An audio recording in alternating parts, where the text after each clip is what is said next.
Hello everyone, welcome back to my YouTube channel. This is astrologer Jubika Pandey और आज हम बात करेंगे कि कौन सी ऐसी 5 चीज़ें हैं जो आपको किसी को भी देना अवॉइड करना चाहिए, बिकॉज ये चीज़ें देने से माँ लक्ष्मी रूठ जाती हैं और आपको धन हानि होती है। तो आज हम इस टॉपिक पर बात करेंगे। आज का टॉपिक काफ़ी इंटरेस्टिंग है, तो बने रहिएगा एंड तक। और आगे बढ़ने से पहले अगर आपने अभी तक हमारे चैनल को सब्सक्राइब नहीं किया है, please do subscribe for more such interesting content. आपके लिए डेली ही मैं ऐसे इंटरेस्टिंग टॉपिक्स, रीडिंग्स, गाइडेंस लेके आती रहूँगी। तो चलिए आगे बढ़ते हैं। तो ऐसा माना जाता है माँ लक्ष्मी धन की देवी होती हैं। माँ लक्ष्मी जिस पर भी प्रसन्न होती हैं उनको कभी भी धन, प्रॉस्पेरिटी, एबंडेंस की कमी नहीं होती है। उन्हें कभी भी पैसों की दिक्कत नहीं होती है। कभी कभी हम जाने अनजाने में ऐसी कुछ गलतियाँ कर देते हैं जिससे माँ लक्ष्मी रूठ जाती हैं और हमें धन की हानि होना शुरू हो जाती है या हमें पैसों की दिक्कत होना शुरू हो जाती है। तो ऐसी कौन सी वो चीज़ें हैं या कौन सी ऐसी वो वस्तुएं हैं जो हमें किसी को भी देना अवॉइड करना चाहिए, नहीं देना चाहिए, स्पेशली स्त्रियों को, जिसको देने से, दान करने से आपके घर में दृढ़ता आ सकती है और जो भी सुख समृद्धि आपके घर परिवार में है वो ज़्यादा दिन तक आपके साथ नहीं रहेगा। तो ये वीडियो स्पेशली स्त्रियों के लिए है, तो ध्यान से बने रहिएगा। और हम इस चीज़ को एक कथा के रूप में समझेंगे। बहुत ही इंटरेस्टिंग स्टोरी है। तो आइए हम इस स्टोरी को शुरू करते हैं। प्राचीन काल में एक शहर में एक स्त्री थी जिसका नाम था सावित्री। उसमें वो सारे गुण थे जो एक आइडियल वाइफ में या एक पुरुष अपनी बीवी में ढूंढता है। पूरे घर को साफ सफाई करके बहुत अच्छे से रखती थी और जो भी घर में आता था उसको स्वादिष्ट खाना बना के खिलाती थी। कोई भी जो उसके घर में आता था वो कभी भी भूखे पेट नहीं जाता था। जो भी उससे कभी भी मदद मांगने आता था उसको ज़रूरत से ज़्यादा सामान या ज़रूरत से ज़्यादा जो भी, अगर किसी को 10 रुपए की ज़रूरत है तो उसको वो 100 रुपए देती थी। भरपेट खाना खिलाती थी, सास ससुर को बहुत खुश रखती थी, अपने पति का बहुत सेवा करती थी। उसका जो पति था वो व्यापारी था। वो पूरे दिन काम करता था और जब शाम को काम करके घर वापस आता था तो वो पति की सेवा करती थी। पूरे घर को खाना खिलाना, घर को साफ सफाई करना और जो भी आस पड़ोस के लोग हैं, किसी को भी ज़रूरतमंद है उनकी मदद करना। तो जो भी उसके आसपास के लोग थे उसकी काफ़ी तारीफ करते थे। वो बोलते थे कि जो सावित्री है वो साक्षात माँ लक्ष्मी का रूप है, बिकॉज इतनी मदद करना, हर किसी को खुश रखना, घर को इतने अच्छे से रखना एक ऐसी स्त्री ही कर सकती है जो स्वयं एक देवी हो। तो ये इतनी तारीफ लोग उसकी करते थे, तो जिससे उसके परिवार वाले भी काफ़ी खुश रहते थे।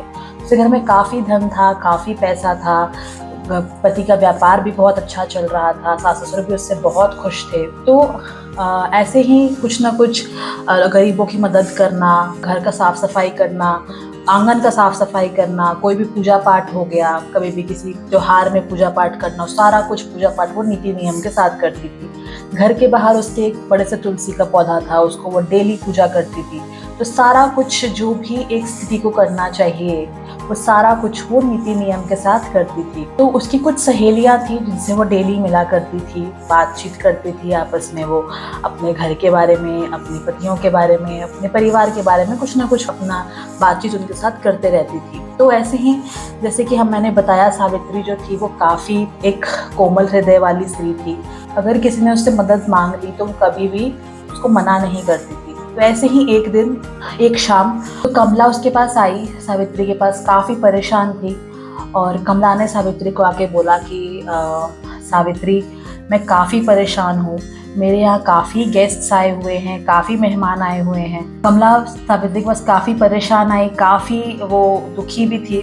सावित्री ने उससे पूछा कि क्या बात है कमला, तुम इतनी परेशान क्यों हो? तो कमला ने तभी उससे जवाब दिया कि सावित्री, मैं काफ़ी परेशान हूँ, मेरे घर में काफ़ी सारे मेहमान आए हुए हैं और उनको खाना बना के खिलाना है, बट मेरा चकला बेलन और तवे की मुझे ज़रूरत है, क्योंकि मेरे घर के जो चकला बेलन है वो ख़राब हो चुके हैं और तवा मेरे पास अभी है नहीं। तो और मैं जब बाज़ार भी गई थी बट मुझे वहाँ पे ये सामान मिला नहीं।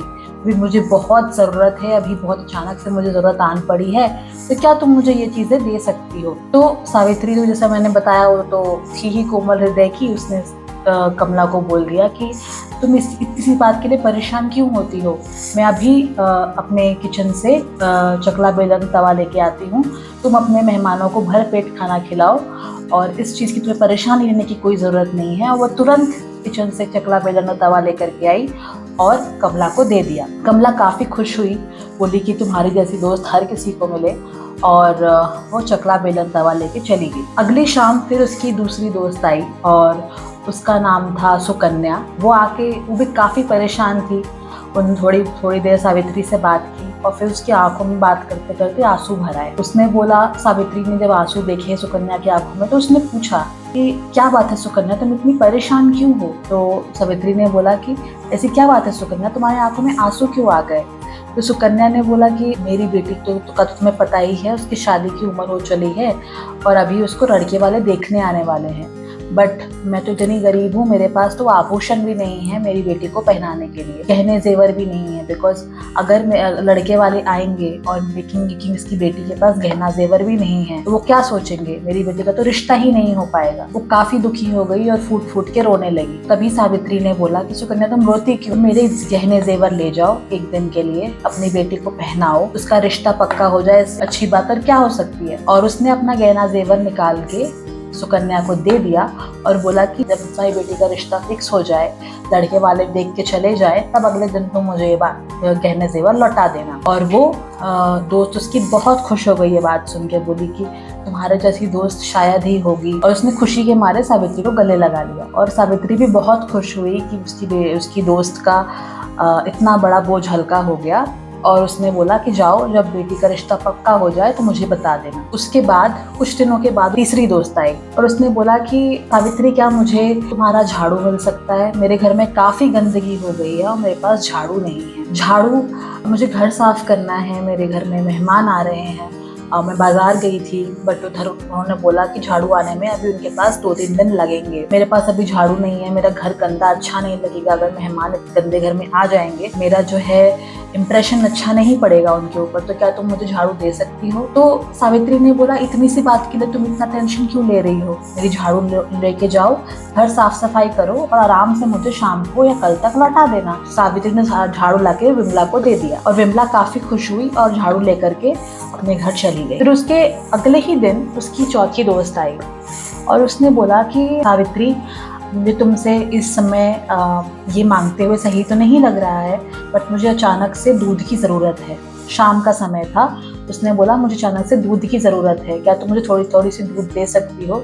मेरा बच्चा बहुत भूखा है, रो रहा है और इस टाइम पे मुझे कुछ समझ नहीं आया तो मैं तुम्हारे घर पे आ गई। तो सावित्री ने बोला, बच्चे को भूख लगी है और तुम इतना क्या सोच रही हो? तुम थोड़ा क्या, तुम अच्छा खासा दूध लेके जाओ, बच्चे का पेट पूरा अच्छे से भरना चाहिए। और उसने दूध लेकर के अपनी दोस्त को दे दिया। दोस्त काफ़ी खुश हुई और वो अपने घर चली गई। और उसके बाद सावित्री का पति कुछ टाइम के बाद ही सावित्री का पति उसी दिन काम से वापस आया। काफी थका हुआ था पति, उसने अपने पति को खाना खिलाया और दोनों आराम से उस रात सो गए। उसके अगले ही दिन सावित्री और उसके पति को ये खबर मिलती है, जो पति का ऑफिस था वहाँ पे भी आग लग गई है और जो पति के फैक्ट्रीज थे वहाँ पे भी आग लग गई है। पति ये सुन के बिल्कुल बौखला गया, बेचैन हो गया।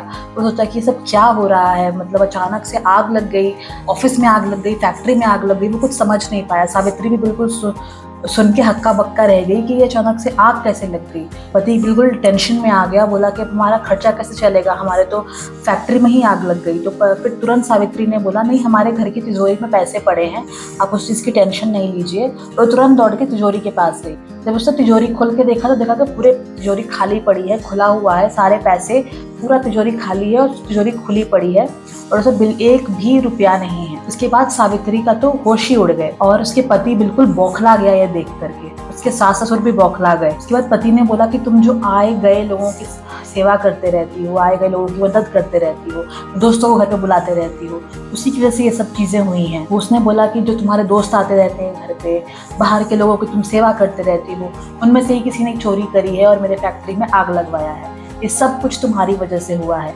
अभी इसी वक्त मेरे घर से निकल जाओ।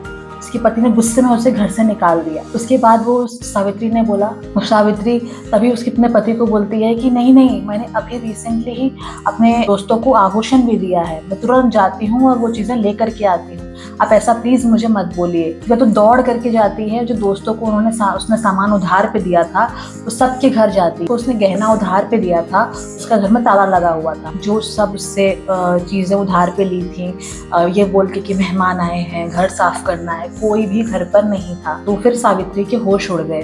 उसने सोचा कि अब तो मैं लुट गई, अब मैंने जो जिनकी मदद की वो कोई मेरे लिए नहीं है, मेरे सारे सामान चले गए, मेरे पैसे चले गए, मेरे पति ने मुझे घर से निकाल दिया। उसके बाद उसके पति ने बोला कि मुझे तुम्हारी शक्ल नहीं देखनी है, तुम मेरे घर से जाओ, तुम्हारे वजह से मेरे सारे पैसे लुट चले गए, मेरा सुख समृद्धि घर की चली गई, तुम ही इन चीजों की जिम्मेदार हो। तो सावित्री फिर रोते रोते जा करके एक नदी के पास बैठ गई, वहां पे रोने लगी और फिर उसने लक्ष्मी माँ को पुकारा। उसने बोला कि हे माँ लक्ष्मी, मैंने आपकी इतनी पूजा की, इतनी सेवा की, मुझसे क्या गलती हो गई? मेरे पति ने मुझे घर से निकाल दिया, मैं पति के बिना नहीं रह सकती, प्लीज मुझे बताइए मैं क्या करूँ, मैं अपने पति के बिना नहीं जी पाऊंगी। वो नदी में कूदने का फैसला ले रही, बोल रही थी कि जब मेरे पति ही मेरे साथ नहीं है, जब मेरे परिवार वाले ही मुझे रखना नहीं चाहते, तो मेरे जीने का क्या मतलब है। सावित्री अपनी जान देने का सोच रही थी, तभी साक्षात लक्ष्मी जी नदी से प्रकट होती है। लक्ष्मी जी को देख करके सावित्री के होश उड़ जाते हैं। लक्ष्मी जी से बोलती है, हे माँ लक्ष्मी, मुझे कृपया बताएं मेरी क्या गलती है जो मेरे साथ इतना बुरा हुआ। मैंने आपकी इतनी सेवा की, इतना पूजा पाठ किया, अपने घर को साफ रखा, सबकी मदद की, मेरे से क्या गलती हो गई, प्लीज मुझे बताएं। तो फिर लक्ष्मी जी ने बोला,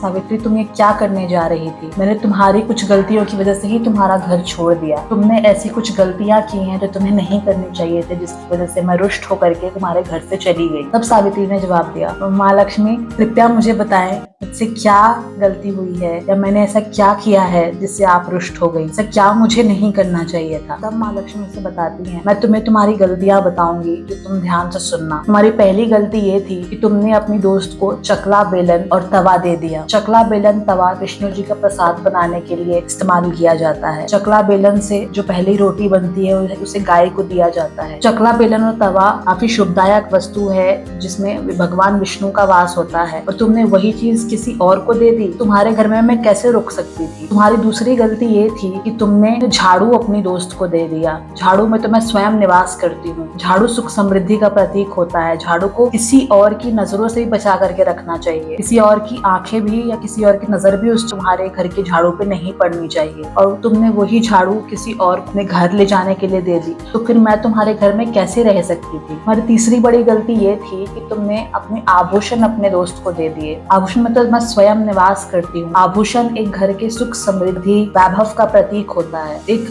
स्त्री का श्रृंगार का सबसे मूल्यवान वस्तु होता है, तो तुमने वही चीज किसी और को जब दे दी तो फिर वो एक मेरा बहुत बड़ा अपमान हुआ। तब मैं तुम्हारे घर में कैसे निवास कर सकती थी। तो तुम्हारी चौथी बड़ी गलती ये थी कि तुमने अपने दोस्त को संध्या काल के बाद दूध दान दिया। कोई भी सफेद चीज संध्या काल के बाद नहीं दान करनी चाहिए, उससे मेरा अपमान होता है, उस घर में दरिद्रता आती है और सुख समृद्धि नहीं रहती। तो ये थी तुम्हारी सबसे बड़ी गलतियां जिसकी वजह से मैं तुम्हारे घर से रुष्ट होकर के चली गई। ये सुनने के बाद सावित्री ने माँ लक्ष्मी से बोला कि हे माँ, मुझे माफ कर दो, मैंने ये सब गलती अनजाने में करी है, तो आप मुझे बताओ इसको मैं कैसे सुधार सकती हूँ, कैसे पश्चाताप कर सकती हूँ। तो माँ ने बोला, तुम्हारा पश्चाताप हो चुका है, तुम्हारे घर में सुख समृद्धि वैभव मैं वापस दे रही हूँ, बस ध्यान रखना तुमसे ये गलतियां वापस से ना हो। तभी माँ लक्ष्मी ये चीजें बोल करके वहाँ से गायब हो जाती हैं। तो सावित्री अपनी गलतियों के बारे में सोचती है और वापस घर की तरफ जाती है। तभी उसका पति वहाँ से दौड़ा दौड़ा आता है